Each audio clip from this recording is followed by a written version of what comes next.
or čaša? I Jack. Jack. Dž. Malo teško. Za mene.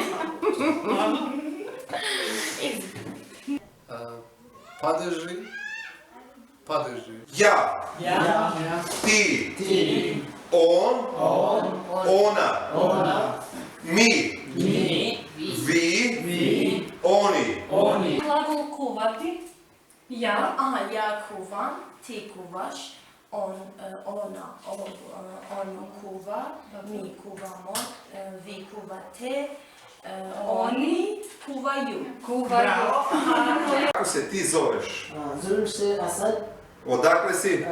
Ja sam iz Afganistana. Dobro. Ja sam Asma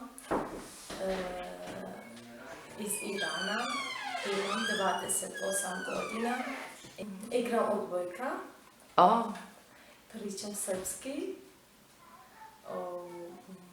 šeta.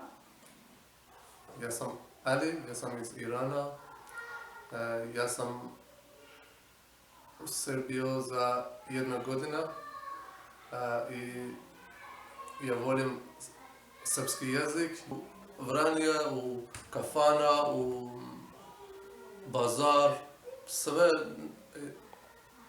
Ja nemam problem na jezik u Srbiju. Razumete se? Da, sve razumem, mene ja razumem sve, ali pre 6-7 mjeseca pre ja sam imao puno problem za jezik, ali sad nemam problem ništa.